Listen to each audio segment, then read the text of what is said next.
All right, today we're jumping right into a whole new battlefield for cybersecurity, the world of AI driven attacks. We're going to break down the threats, the new defenses we need, and how the entire job of a security professional is being rewritten from the ground up. So, let's get right to it. In a very recent and incredibly sophisticated cyber espionage campaign, an autonomous AI did somewhere between 80 to 90% of the work. It was operating at a speed that, frankly, no human team could ever hope to match. And this isn't some movie plot, you know? This is what's happening right now. And this is all possible because of what we call agentic AI. Now, this is not the kind of AI you're probably used to. These systems don't just say write an email or generate a picture for you. No, they actually take action. You got to think of them less like a chatbot and more like an autonomous digital employee that can make its own decisions to get a job done. And this table just lays out the difference perfectly. Traditional automation, it's brittle. It follows a script. If just one step in that script fails, the whole thing just breaks. But agentic AI, it's adaptive. It can actually stop, think about what went wrong, and then come up with a brand new plan to still achieve its goal. It's the difference between a simple tool and a thinking digital employee. So here's the most important takeaway. The game has totally changed. For years, we worried about data theft, right? Confidentiality. Now, we have to defend against the manipulation of an AI's actual logic, its ability to act. Let me put it this way. Imagine an AI agent is your family's financial manager.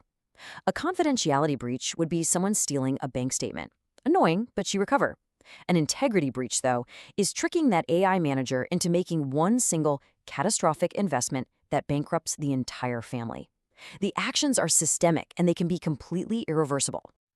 So, keeping that new reality in mind, let's really break down the anatomy of an AI attack. What are these new weapons that attackers have in their arsenal? Okay, first up, and this is the big one, is prompt injection. And that little LLM-01 you see there, that's not just for show. That means this is the #1 threat identified by the OWASP Top 10 for large language models, which is a huge deal in security.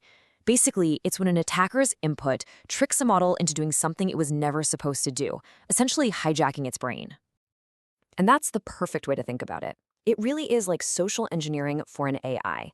An attacker can use what's called direct jailbreaking to just smash through its safety rules. Or, and this is much scarier, they can use indirect injection. That's where the AI is doing a normal task, like summarizing a web page, but that web page has hidden malicious instructions on it. The AI reads them, absorbs them, and then acts on them later, all without the user having any clue. Next up is data poisoning, which is #3 on that same OWASP list. Now, this one is even more insidious, if you can believe it, because this is about corrupting the model's textbook before it even starts learning. It's kind of like secretly going through a recipe book and changing every instance of sugar to salt. Every single dish made from that book is now ruined from the start. So imagine an attacker plants a secret trigger in the AI's training data. Let's say it's a tiny purple sticker.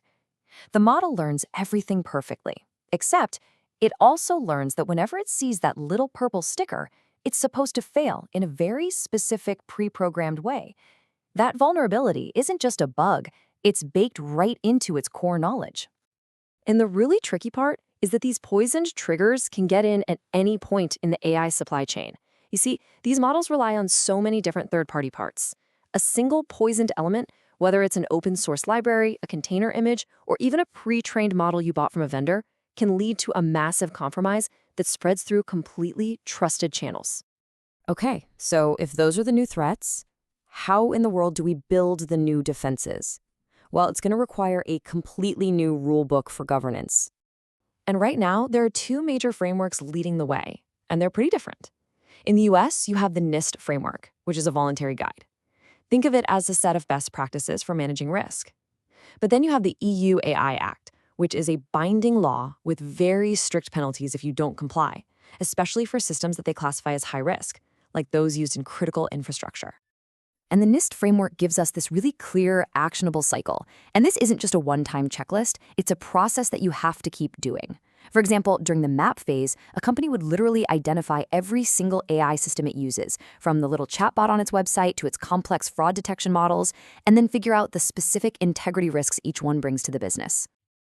And when we're talking about these autonomous agents, we need some serious internal controls. Think of it like a semantic firewall.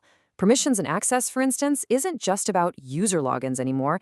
It's about enforcing the principle of least privilege for the AI itself, controlling which tools it can use so it doesn't have excessive agency. And audit and traceability, that means you have the game film to review every single decision the agent made, step by step. That's absolutely critical for compliance and for figuring out what went wrong after an incident. So, all these new threats and all these new rules, well, they demand a totally new kind of professional. Let's take a look at how the role of the risk manager is being completely transformed. Yeah, the focus is really shifting from protecting networks to protecting logic. The value you bring isn't just in stopping a breach anymore, it's in making sure an autonomous system acts with integrity. You're moving from being a firewall administrator to being a behavior auditor, someone who needs constant visibility into the AI's actions to make sure it stays on track. And this really breaks it down perfectly. This is the new trifecta of skills for any modern AI risk consultant. You need all three, because you can't govern what you don't understand technically, and you can't secure what you can't actually put into production. The real value here is that you can go beyond just setting up controls and actually advise clients, help them map their AI systems, classify them by risk, and build security right into their development lifecycle from day one. And for anybody looking to build up their resume and prove they have this unique blend of skills, these certifications are quickly becoming the industry standard. They show that you can navigate this new world where technology, policy, and operations all collide. It makes you a strategic advisor, not just another technician. So the takeaway here is crystal clear. Agentic AI changes absolutely everything. The attacks are faster, the risks are fundamentally different, and the defenses we need have to evolve from the ground up. So the question you really need to be asking yourself isn't if these threats are coming. It's, is your defense ready for an autonomous attacker?